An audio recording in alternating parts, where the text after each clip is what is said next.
إن الحمد لله نحمده ونستعينه ونستغفره ونعوذ بالله من شرور أنفسنا وسيئات أعمالنا من يهدي الله فلا مضل له ومن يضلل فلا هادي له أشهد أن لا إله إلا الله وحده لا شريك له وأشهد أن محمدا عبده ورسوله أما بعد فإن أحسن الكلام كلام الله وخير الهدى هدى محمد صلى الله عليه وسلم فإن كل محدثة بدعة وإن كل بدعة ضلالة وإن كل ضلالة في النار.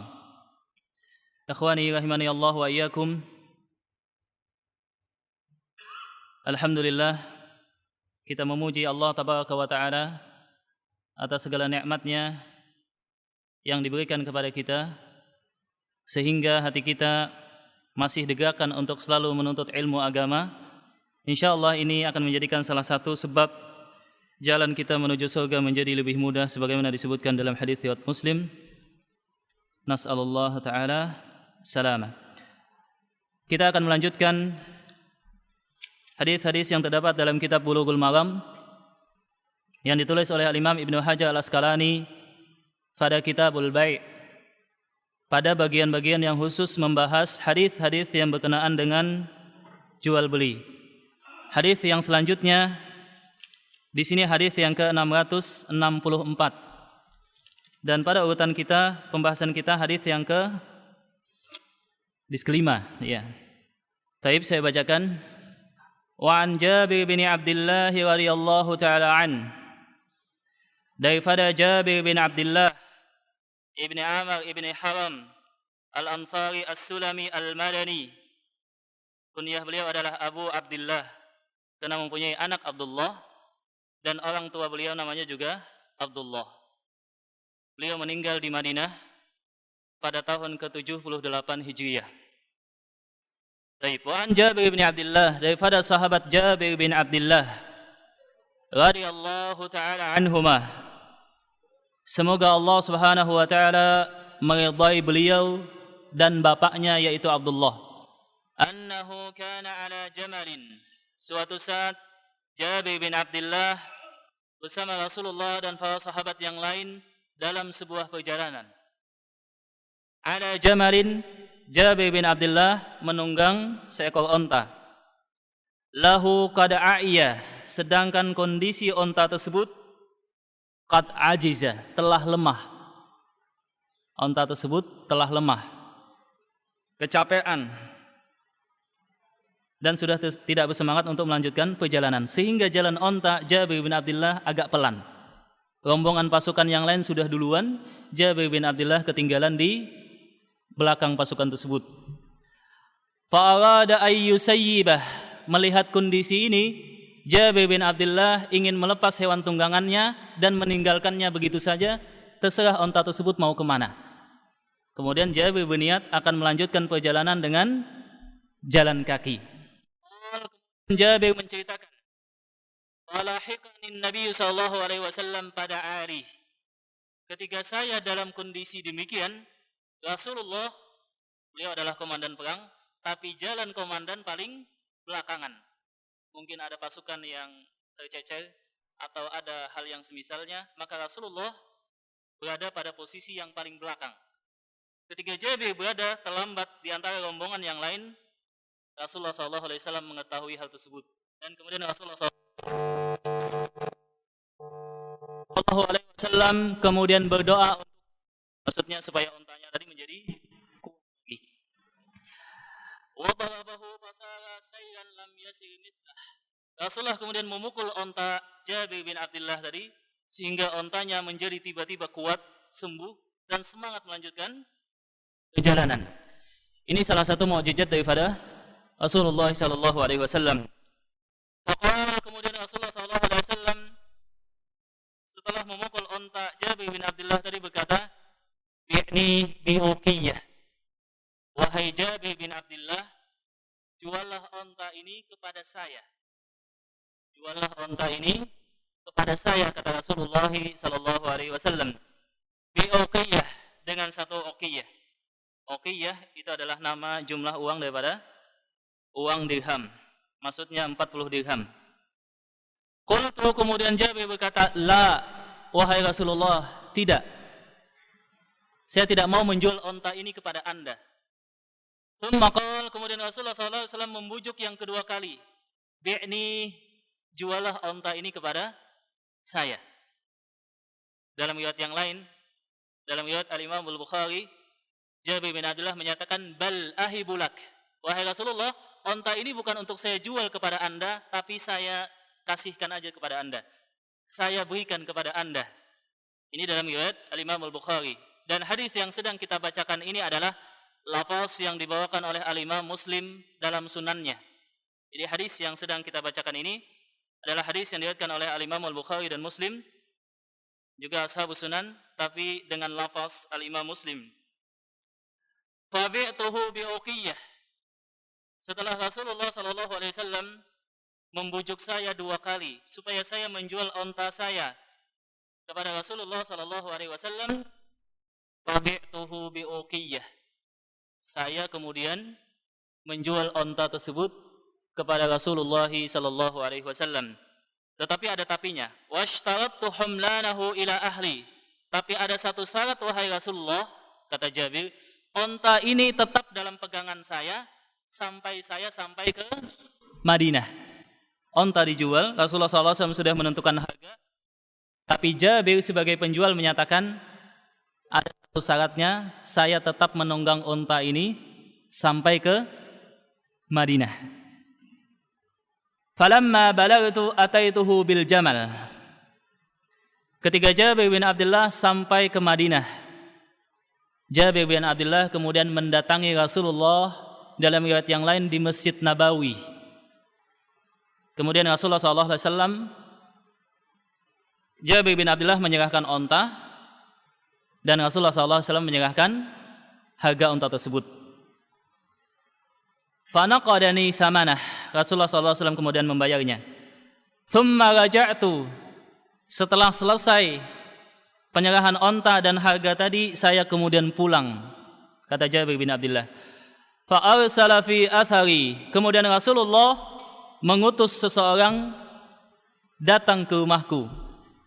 Faqal, kemudian Rasulullah SAW berkata, Aturani ma kastuka li akhudha jamalak.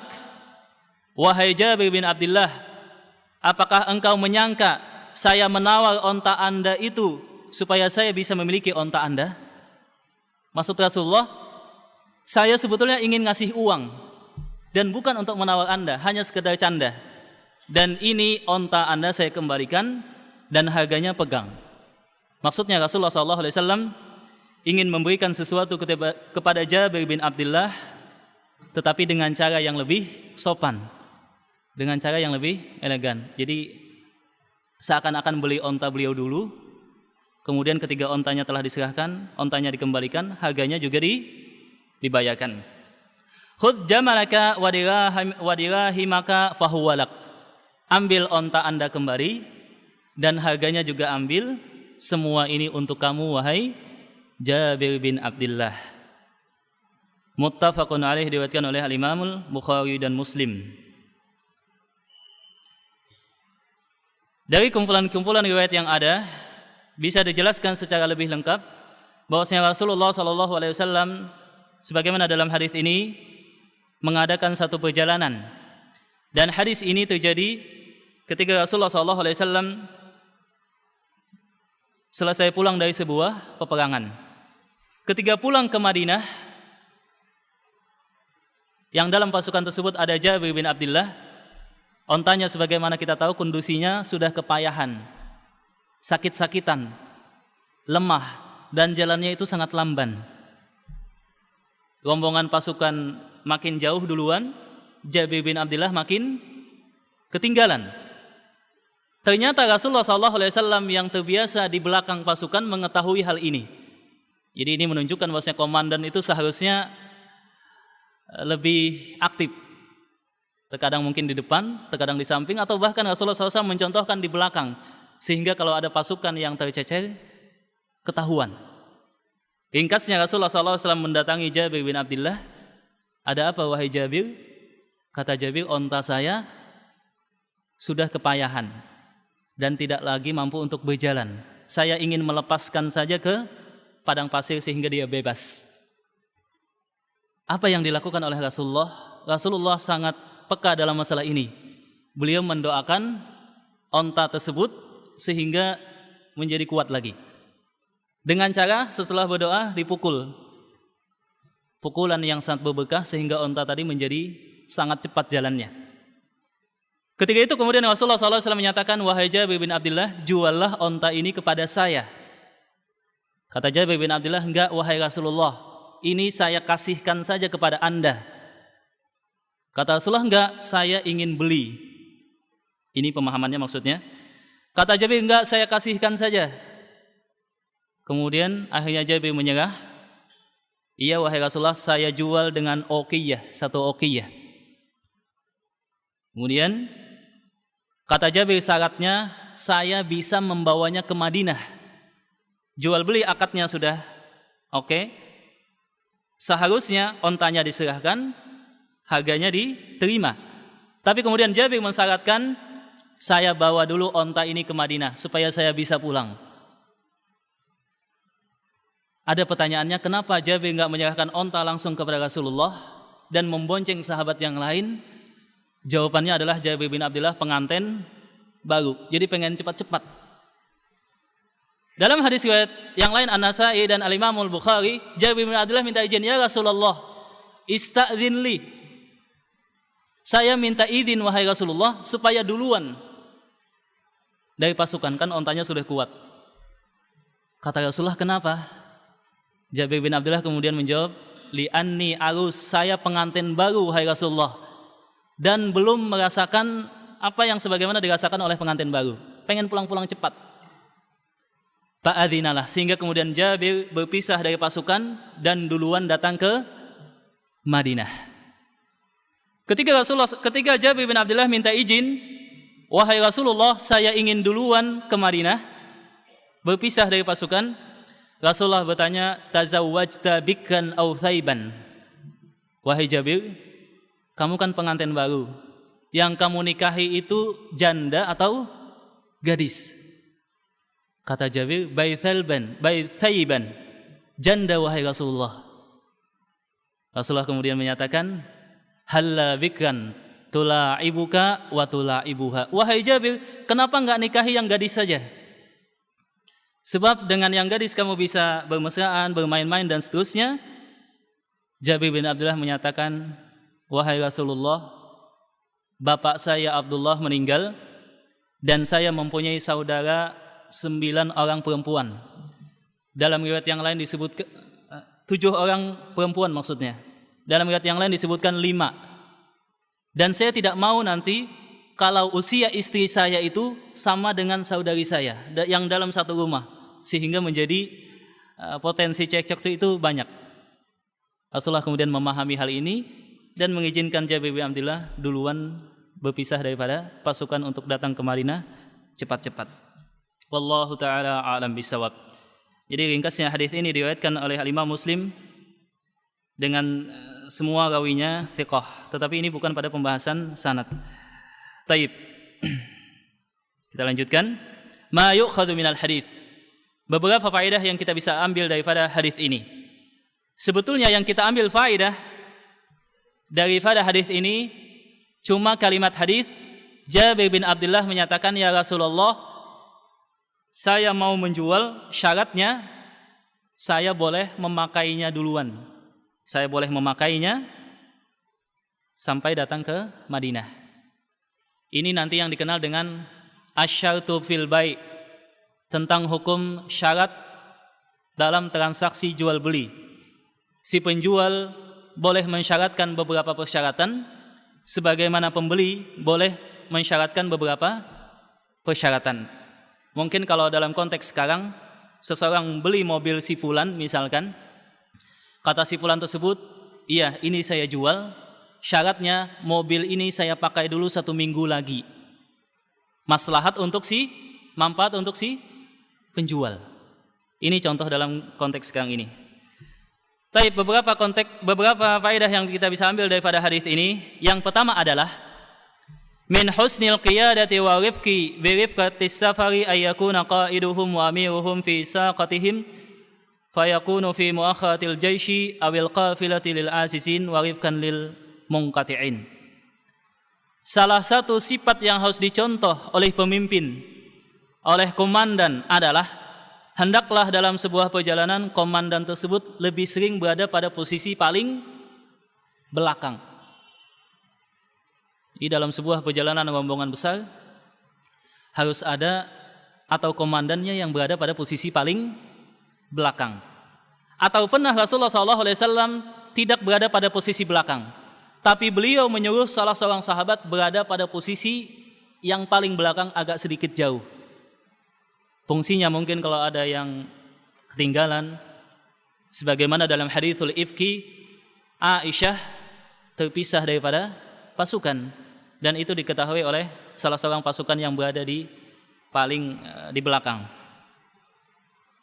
Dan ini menunjukkan bahwasanya pemimpin itu selayaknya lebih capek. Pemimpin selayaknya lebih peka, lebih aktif, dan lebih berani untuk berkorban. Sebagaimana Rasulullah SAW bersabda, Ra'isul qaumi khadimuhum. Taib. Yang kedua, rahmatan Nabi SAW wa ra'fatihi. Hadis ini menjelaskan bagaimana Rasulullah SAW sangat peka terhadap permasalahan para sahabatnya.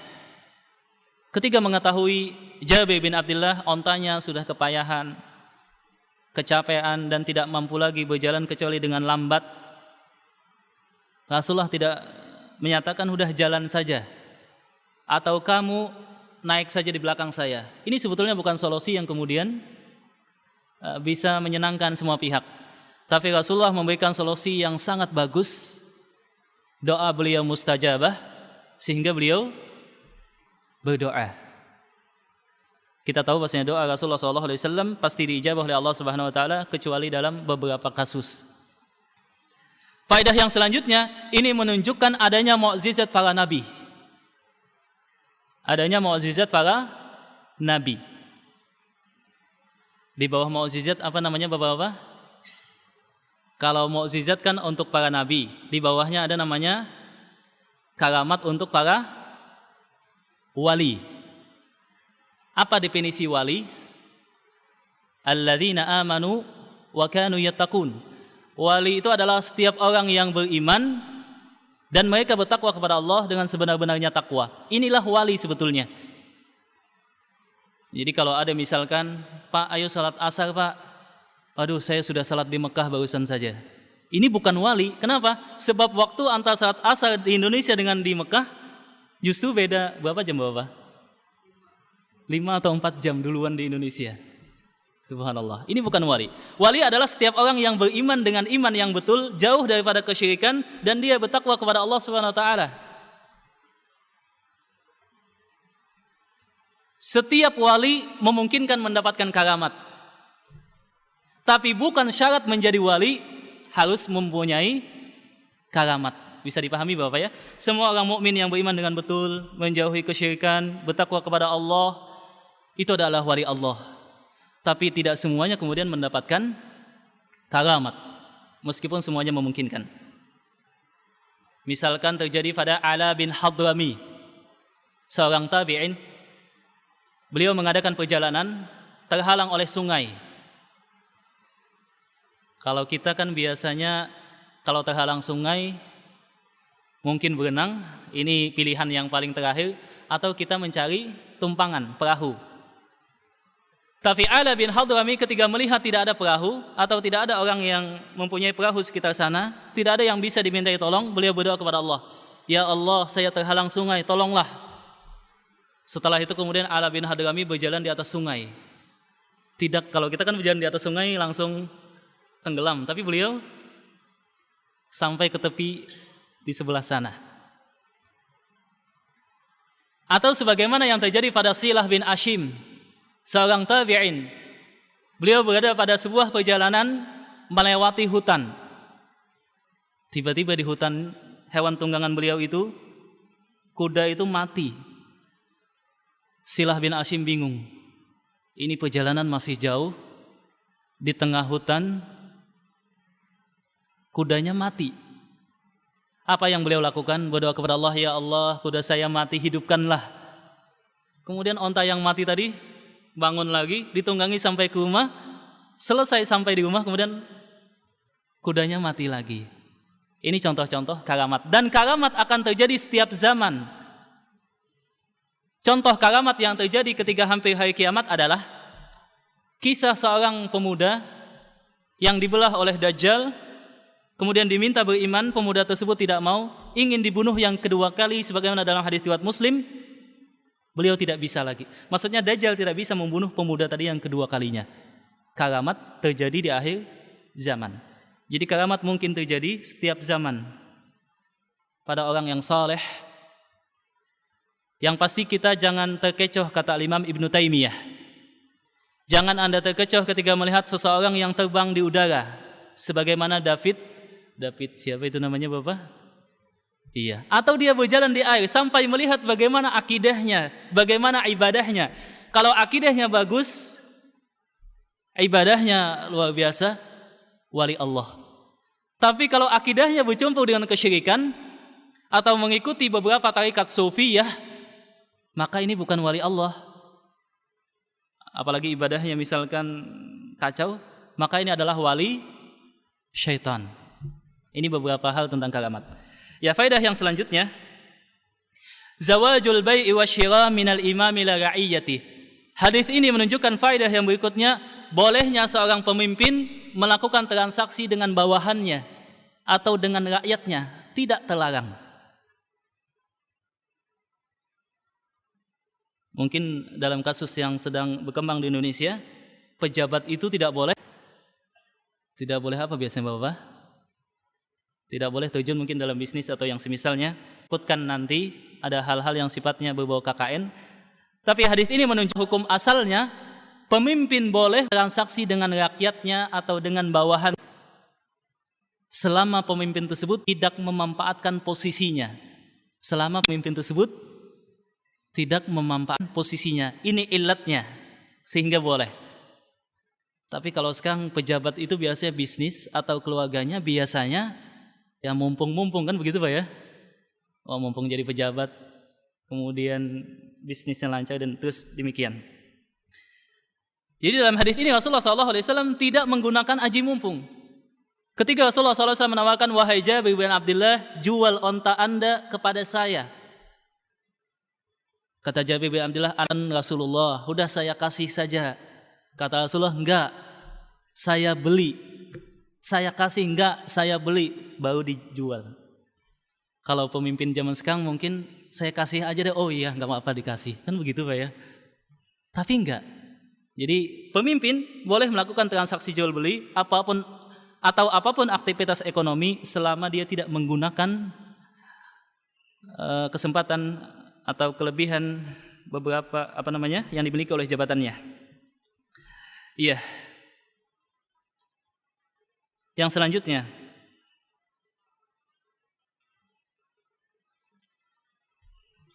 faedah yang selanjutnya, penolakan Jabir radhiyallahu taala anhu terhadap tawaran Rasulullah SAW untuk membeli onta Jabir bin Abdullah itu bukanlah maksiat. Kita lihat dalam hadis tadi matannya, Rasulullah menyatakan, bi'ni, jual onta saya kepada saya. Kata Jabir, enggak wahai Rasulullah. Jual kepada saya, enggak wahai Rasulullah. Apakah ini maksiat? Enggak. Dalam perkara demikian seseorang bebas. Misalkan ada presiden atau ada siapapun pejabat ingin membeli tanah seseorang, bebas kemudian pihak penjual mau melepas atau mau enggak. Jadi dia berada pada kebebasan yang penuh. Dalam masalah ini Jabir bin Abdullah tidak berbuat maksiat. Sebab ini dalam permasalahan adat istiadat, kebiasaan jual beli. Jadi penolakan terhadap Rasulullah SAW oleh Jabir di sini bukan berarti maksiat.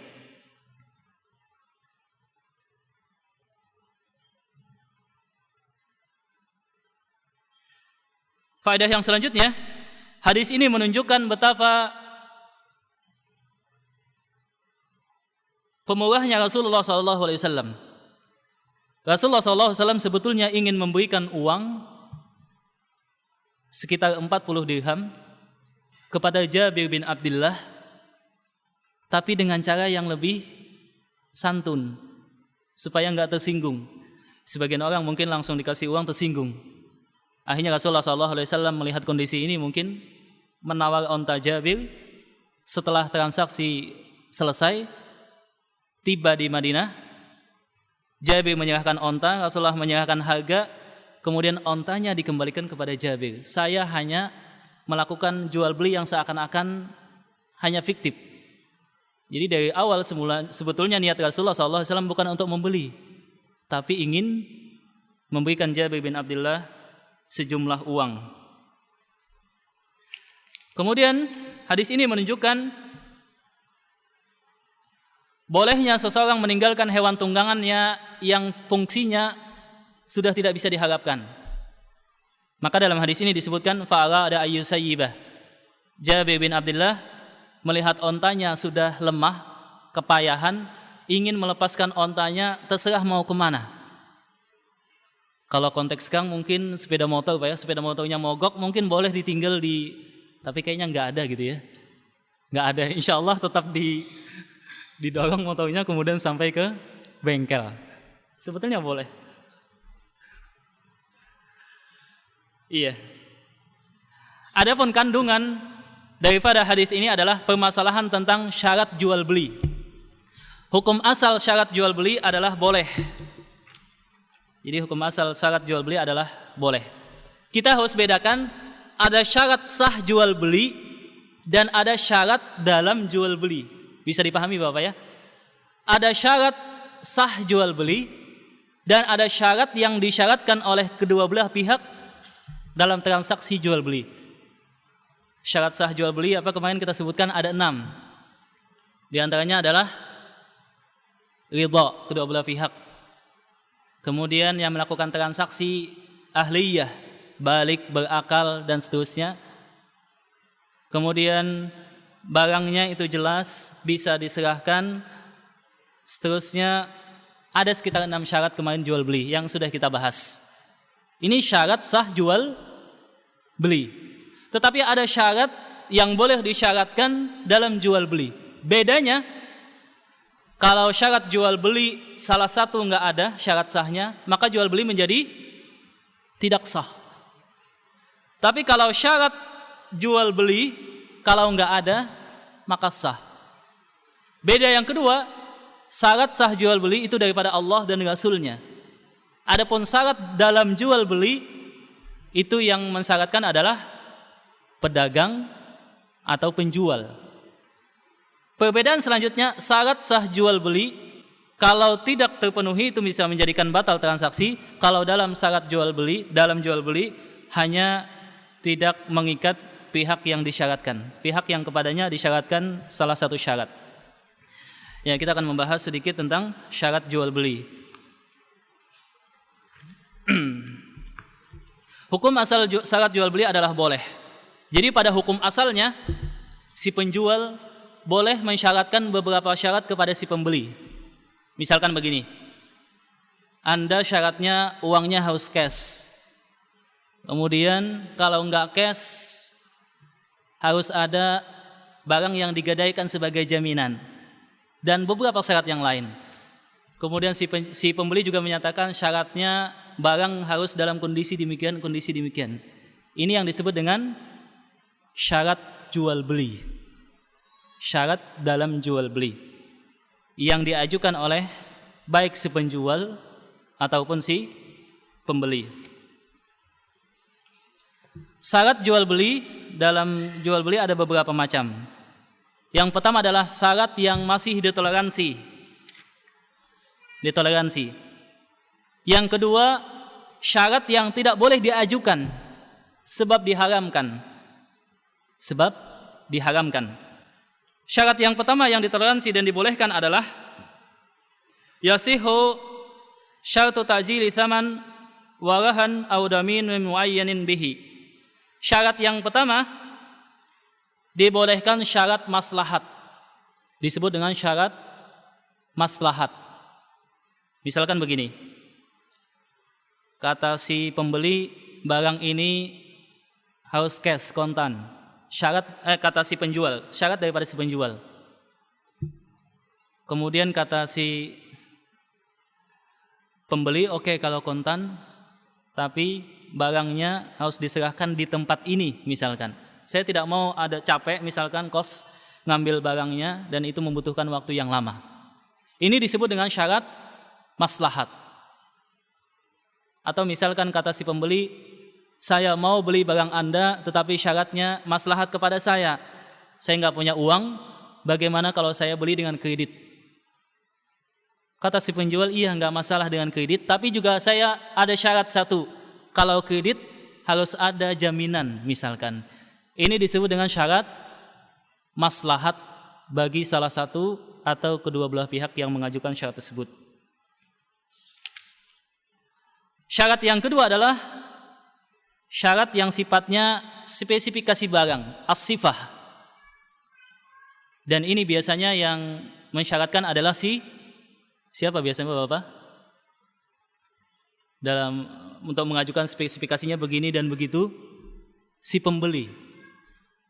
Jadi si pembeli boleh mensifatkan spesifikasi apa saja yang dia inginkan terhadap si penjual barang. Dan ini biasanya dalam sistem jual beli salam, uang duluan, barangnya belakangan, pesanan. Misalkan seseorang menawarkan mobilnya, kata si pembeli, saya mau beli mobil di showroom Anda, tapi spesifikasinya begini.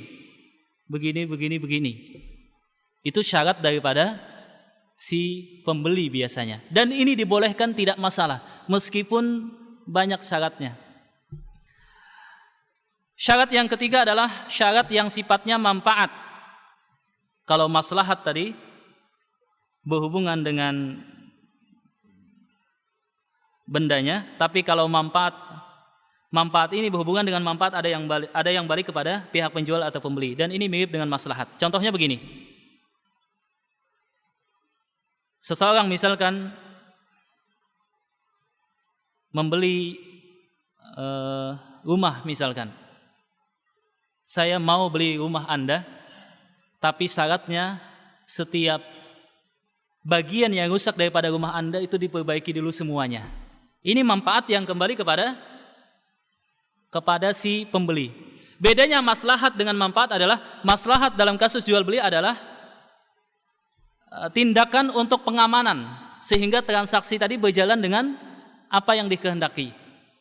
Maslahat itu untuk melindungi bagaimana transaksi tadi berjalan secara wajar.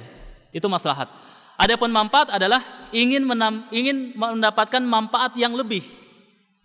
Contoh yang mudah tadi, saya mau beli rumah Anda misalkan, syaratnya setiap bagian yang rusak di rumah Anda, kerannya, lampunya, AC-nya, kemudian semuanya yang rusak dibaikin dulu.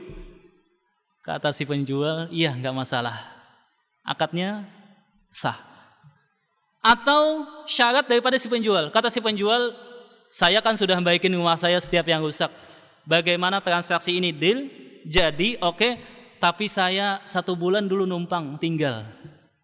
Dia katakan kepada siapa? Kepada si pembeli. Kata si penjual, rumah ini oke saya jual, tapi saya juga ingin mengajukan satu syarat. Saya mau tinggal sebulan lagi. Soalnya susah cari beli rumah lagi atau ngontrak lagi. Ini contoh-contoh syarat yang dibolehkan. Ada 3 syarat tadi. Yang pertama, syarat yang berhubungan dengan maslahat. Yang kedua, syarat yang berhubungan dengan sifat atau spesifikasi. Yang ketiga, syarat yang berhubungan dengan manfaat, yang berhubungan dengan manfaat. Di dalam mazhab al-Imam Ahmad, yang disebut dengan syarat manfaat hanya boleh 1. La syartani fil bai', sebagaimana sabda Rasulullah SAW, tidak boleh ada 2 syarat manfaat dalam jual beli. Jadi pendapat yang dipegang oleh mayoritas para ulama, dalam manfaat maka syaratnya harus jumlahnya 1.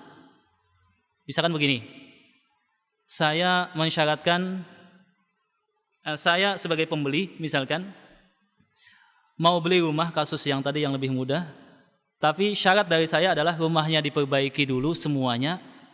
Ini 1 syarat.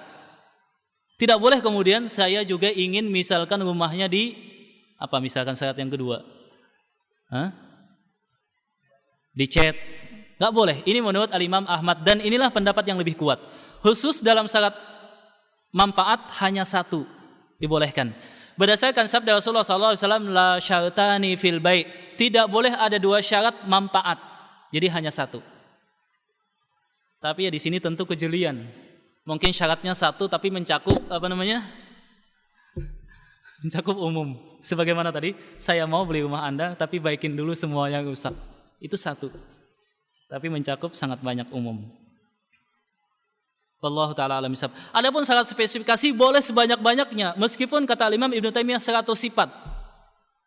Spesifikasinya begini, yang pertama, yang kedua begini, yang ketiga begini, sampai 100 tidak masalah. Sebagaimana syarat maslahat juga sebanyak-banyaknya tidak masalah. Tapi biasanya syarat yang paling banyak itu dalam kasus spesifikasi atau sifat. Baik, kita akan membahas syarat-syarat yang tidak dibolehkan. Syarat yang tidak dibolehkan yang pertama adalah jual beli digabung dengan akad hutang piutang. Jual beli digabung dengan akad hutang piutang. Misalkan begini, kata si pembeli, saya ingin beli HP Anda, tapi syaratnya Anda memberikan hutang kepada saya. Ini syarat hutang piutang. Atau kata si penjual, ada seseorang tertarik terhadap barang yang dia miliki, saya mau menjual ini, tetapi syaratnya saya ingin menghutang kepada Anda. Atau misalkan begini, ya ini kasus-kasus yang mudah. Jadi digabung antara akad jual beli, disyaratkan harus ada menghutangi di salah satu pihak yang mensyaratkan. Ini batil sifatnya dan tidak boleh. Sebagaimana sabda Rasulullah SAW, tidak boleh terkumpul antara jual beli dengan hutang piutang. Dan ini biasanya dalam kasus kredit sepeda motor atau mobil. Biasanya akadnya dua. Akad satunya hutang piutang dengan cara kredit. Yang kedua biasanya kalau sudah transaksi terakhir bayaran yang terakhir, angsuran yang terakhir, maka biasanya dianggap jual beli. Sebelum itu hanya sewa menyewa. Maka kita katakan hal yang seperti ini sebagian para ulama mengharamkannya. Tetapi hal ini dibantah oleh Al-Imam Ibnu Taimiyah. Kata Al-Imam Ibnu Taimiyah, boleh digabung antara hutang dengan jual beli. Saya mau beli rumah Anda, misalkan syaratnya Anda menghutangi saya, sebab saya misalkan ingin menikahkan anak saya, butuh banyak uang. Uang saya mungkin untuk mobil Anda, saya beli, tapi satu sisi syaratnya Anda menghutangi saya. Kata Imam Ibnu Taimiyah, boleh. Sebab larangan yang ada dalam kasus ini adalah larangan terhadap jual beli ainah. Jual beli ainah. Seseorang menjual barangnya kepada seseorang, kemudian dengan harga kredit lebih tinggi, kemudian dibeli lagi dengan harga yang lebih rendah. Ini jual beli ainah. Jadi khilaf di kalangan para ulama terhadap syarat yang batil yang kedua ini. Yang kedua disebutkan dalam mazhab Imam Ahmad, tidak boleh syarat yang berhubungan dengan rentang waktu di masa depan.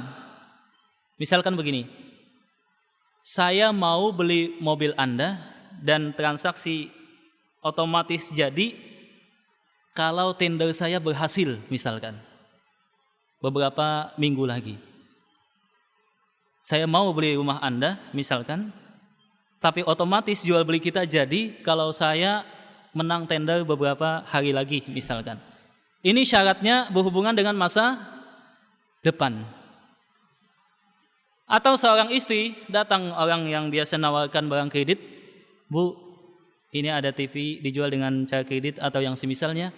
Kata si ibu, iya saya jadi beli kalau suami saya nanti datang kemudian menyetujuinya. Khilaf di kalangan para ulama. Dalam mazhab Al-Imam Ahmad tidak boleh syarat digantungkan masa depan. Digantungkan pada sesuatu yang sifatnya masa depan. Adapun dalam pandangan Al-Imam Ibnu Taimiyah tidak masalah. Semua akad yang digantungkan syaratnya pada konteks masa depan tidak masalah. Sebab sebagaimana sabda Rasulullah SAW dalam sebuah peperangan, kalau Zaid bin Harithah meninggal, komandan diserahkan kepada Ja'far bin Abi Muthalib. Kalau Ja'far meninggal, kemudian diserahkan kepada Abdullah bin Rawahah.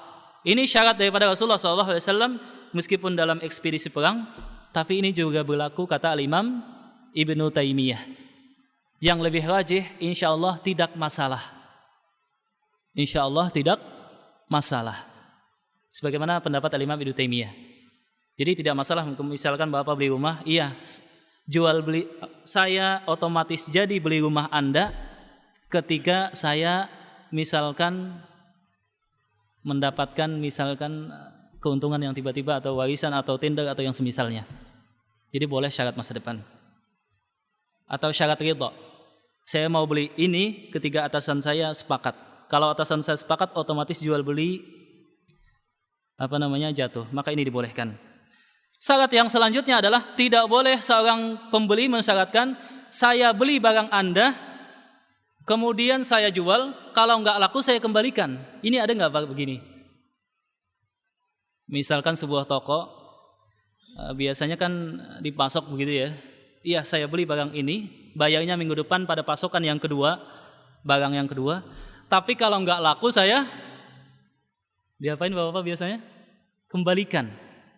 Atau ini biasanya dalam kasus toko buku, kita kerjasama dengan misalkan pihak penerbitan Jakarta, saya mau membeli buku Anda, harganya misalkan syaratnya pada pasokan yang kedua, tapi syaratnya kalau nggak laku saya kembalikan. Apakah ini boleh?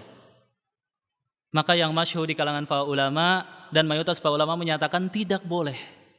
Jual beli itu kan sudah sepakat, jatuh. Maka si pedagang menerima uang, si pembeli menerima barang. Tidak boleh dikembalikan lagi kecuali yang pertama kalau ada aib.